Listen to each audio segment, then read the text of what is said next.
When giving students research assignments, professors will often mention the terms primary sources and secondary sources. What do these mean? A primary source of information has direct interaction with or firsthand experience of the subject being researched. A secondary source of information uses primary sources. Is that confusing? Let's work from an example. Let's say that you are researching the history of the American Civil War, which was between 1861 and 1865. During that time, there was a lot of writing about that war, including diaries of soldiers, records of troop movements, and letters by people who experienced the war. People took photographs of the battles and their participants. These are all primary sources for the study of the history of the American Civil War because they are first-hand accounts from people who directly experienced the Civil War. Even after the war ended in 1865, people who experienced it continued to produce primary sources, such as memoirs. There are even audio interviews and videos of soldiers from the Civil War.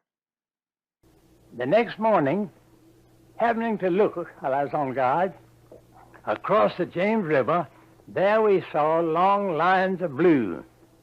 The infantry of the Army and United States flags on the other side of the James, coming down to beyond the mouth of the Appomattox River that flows into the James, in order to cross on the pontoon bridges and thus begin the invasion of that part of Virginia. These are all primary sources because they were written by people who were involved in that historical event.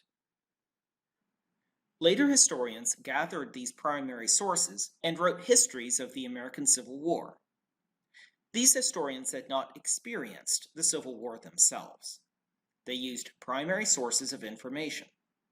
Thus, the books and documentaries and podcasts created by these historians are secondary sources. If you write a paper in college about the Civil War, then you are writing a secondary source.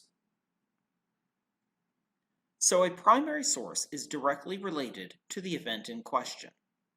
A secondary source uses primary sources. We've looked at this concept in history. Let's look at literature. This is the novel Their Eyes Were Watching God by American writer Zora Neale Hurston.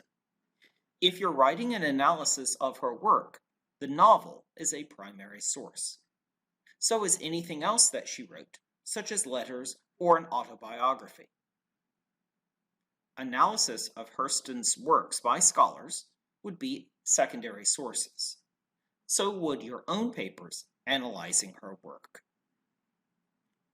Primary sources are valuable to researchers because they are as close to the event as they can get. This does not mean, though, that primary sources are more accurate than secondary sources. To use our historical example, the memoirs of Civil War generals often served to justify their decisions or criticize their rivals.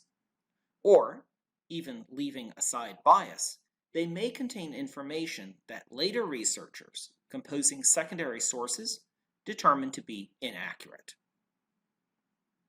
The terms primary sources and secondary sources do not refer to the accuracy of those sources, only their relationship to the event in question.